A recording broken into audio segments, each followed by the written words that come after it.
Let's get to Bofta Yimam, who has the latest on this one. As there's beatings, threats, roadblocks, all kinds of things. Bofta, bring us up to date.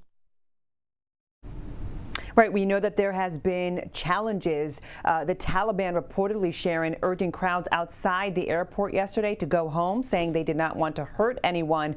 This comes after witnesses say the Taliban fired shots and killed 3 protesters.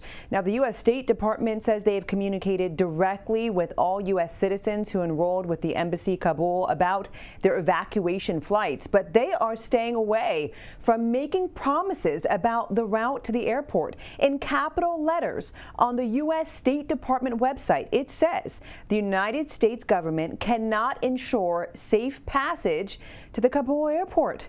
Meanwhile, the president and the vice president are scheduled to meet with their national security team today. This is a private briefing to hear intelligence, security, and diplomatic updates on the evolving situation in Afghanistan. As of Wednesday, we know U.S. military flights have evacuated 2,000 additional people. And over the past several days, nearly 5,000 people have been processed for evacuation. But still, the passage to the airport remains a glaring challenge. We have seen reports that the Taliban, contrary to their public statements and their commitments to our government, are blocking Afghans who wish to leave the country from reaching the airport. Our team in Doha and our military partners on the ground in Kabul are engaging directly with the Taliban to make clear that we expect them to allow all American citizens, all third country nationals, and all Afghans who wish to leave to do so safely and without harassment.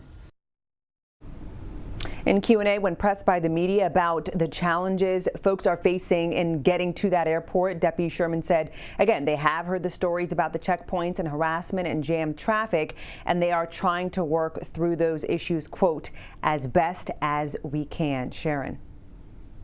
Yeah, harassment and jammed traffic. They're going through it there. We know our troops have been on the ground for 20 years, Bofta. We're all aware of that.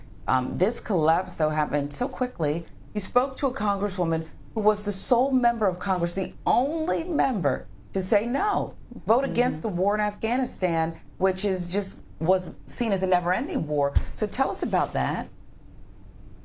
Yeah, coming up in our 8 a.m. Eastern hour, Congresswoman Barbara Lee of California talks about that courageous decision 20 years ago, why she was concerned about Congress saying yes to blank checks, allowing pretty much any president to go to war without Congress's approval, and how that really set the stage for, as you mentioned, Sharon, forever wars. Take a listen. Well, first of all, the way that authorization was written, it was 60 words, and it was a blank check. It wasn't just targeted, but it set the stage for forever war. Here we are now, 2021. That authorization is still in place. It's been used over and over and over again for non-related to 9/11 events. Again, that's coming up, that one-on-one interview with Congresswoman Barbara Lee out of California on Start Your Day at 8 a.m. Eastern. Sharon. Your passion about this, Bofta, is clear. It's very clear. It's an important interview. We appreciate it very much. Bofta Yimam, live in Washington. We will see you later in the show for more of that. Thank you.